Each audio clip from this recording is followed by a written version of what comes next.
कफ, बलगम, सर्दी, जुकाम, गले में खराश, खांसी, बहुत तरह के ये कफ रोग बहुत परेशान करते हैं।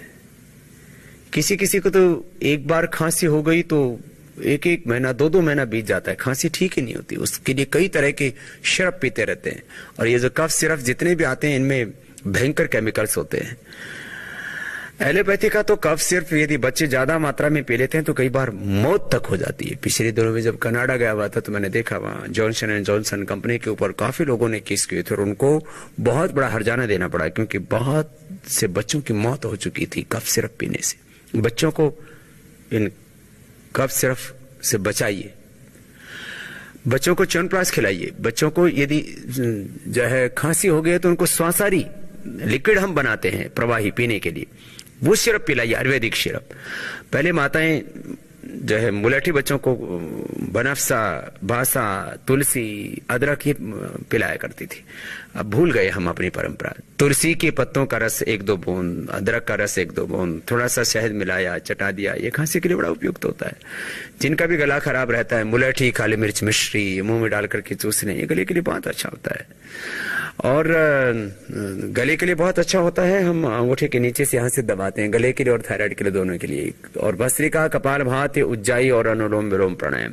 प्राणायाम का सीधा असर हमारे रेस्पिरेटरी सिस्टम पर पड़ता है। चाहे भस्त्रिका हो, कपालभाति हो, उज्जाई हो या अनुलोम विलोम प्राणायाम हो, सीधा हमारा रेस्पिरेटरी सिस्टम स्ट्रांग होता है। जिसका रेस्पिरेटरी सिस्टम स्ट्रांग होता है उसको कफ की कोई प्रॉब्लम हो ही नहीं सकती है। कफ बलगम के लिए सौंठ, पीपल, काली मिर्च, इसको त्रिकुटा बोलते हैं। त्रिकुटा और त्रिफला हमारे यहाँ आयुर्वेद में बहुत प्रसिद्ध औषधियां हैं। ये सौंठ, पीपल, काली मिर्च, त्रिकुटा 1-1 ग्राम शहद के साथ चाटने से किसी भी तरह का कफ हो, बलगम की प्रॉब्लम हो, ठीक हो जाती है।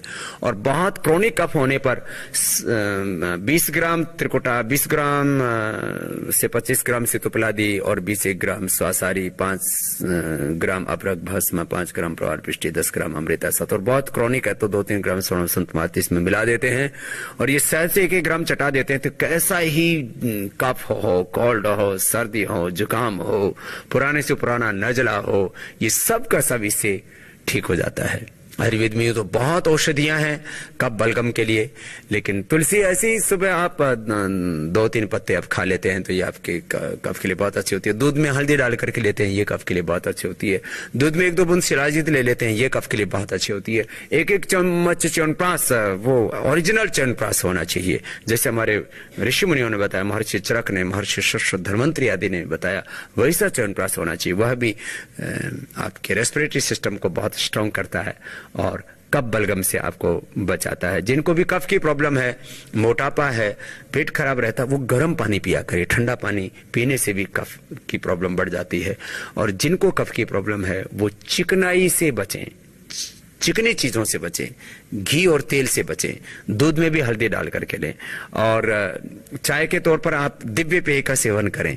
इससे आपको कफ रोगों से तुरंत छुटकारा मिलेगा और प्राणायाम करने वाले को तो कभी कफ का रोग होगा ही नहीं।